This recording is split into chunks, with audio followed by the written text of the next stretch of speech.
માપમાં રહેવું પડે એમ છે ને કે અમારા જભા હવે જભા એમને એટલે જ બંધ કરે ને વાંયથી ખેંચવામાં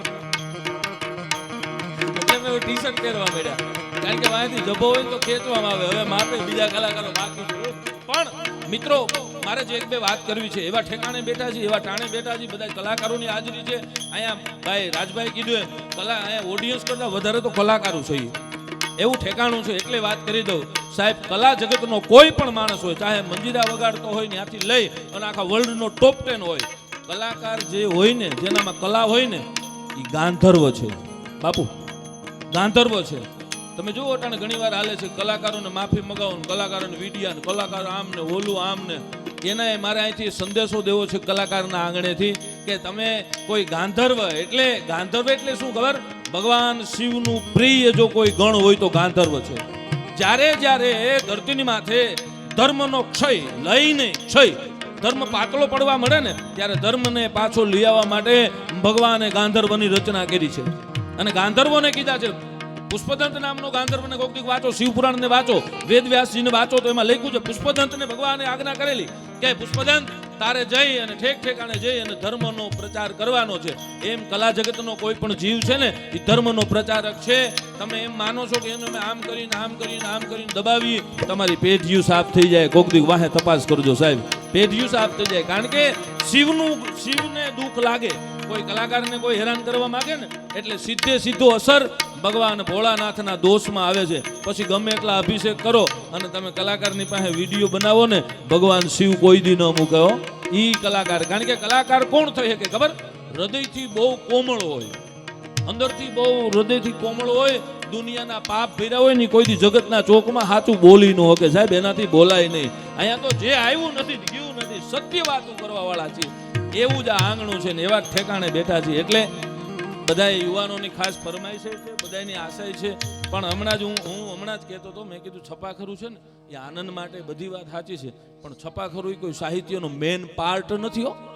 લોક સાહિત્ય જુદું છે મિત્રો છપાખરું એમાંનો એક છંદનો પ્રકાર છે બાકી છપાખરું છે ને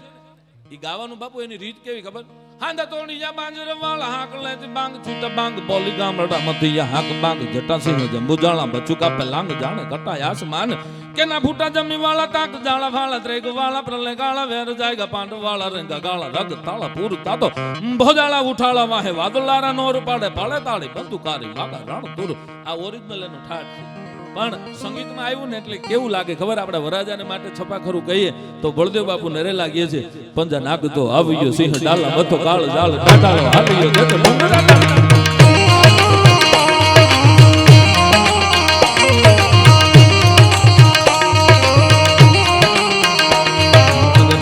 આવ્યો સિંહ ડાલા મથો કાળ જાળ ટાટાળો હાલ્યો જતો મંગળા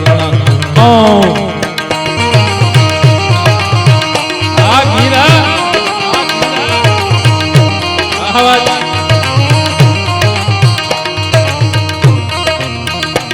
मेरी झोपड़ी के बाग आज खुल जाएंगे राम आएंगे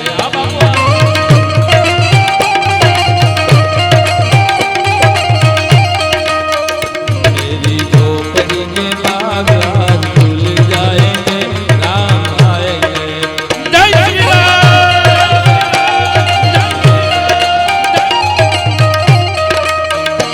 ફરી ના કરી મારે ગાવી છે એકવાર બધાય ઉતાર કરજો ને એટલે આપણે બધાની હાજરી બાપુ ત્યાં લગાઈ જાય રામના દરબારમાં લગાઈ જાય અને રામને આપણે પ્રાર્થના કરી અમારા યુવાન જ્યારે પ્રભુતામાં પગલા માંડવા જઈ રહ્યું છે અને જીવનમાં કાયમ અંજવાળે આવી એટલે ફરી આ કરી મેરી ઝોપડી કે બાગ આજ ખુલ જાએંગે રામ આએંગે જય શ્રી રામ બાપુ જમવામાં કઈ મીઠાઈ રાખી દીધા બેનો ઉચાર નથી કરતા વધારે થેપલા ખવાઈ ગયા હા ફરી વાર મેરી ઝોપડી કે બાગ આજ ખુલ જાએંગે રામ આएंगे જય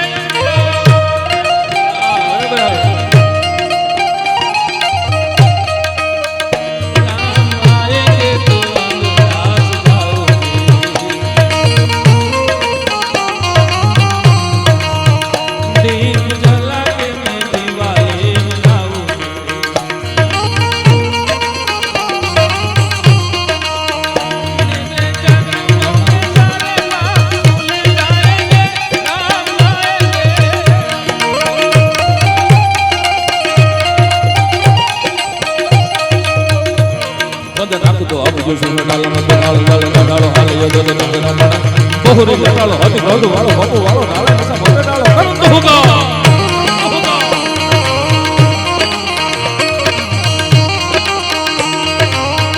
મારો વરાજો ઘોડાને માથે બે તો ઘોડાના ટાબલા કેવા વાગતા હોય ભગત બાપુ કીધું એમ ટાબલા માંડતા ધર ધ્રબકે સાબતી તણી જમકે વાહસી કોટે રંબરા ચકો જમકે વાહસ જાણે વીજળી જલાંદ તળી ધ્રમ વાળા વાલે ઠાલા ગતિ વાળા મોત આબતી આગળી વાળા કાંક કાન હુરી વંદા હુરકા આગળી વાળા બોલ રાગારો માલા વાળા લટાકે છે કોરોના ઉલંદી બજે જટાલા જોગંત્ર નહીં પટાલા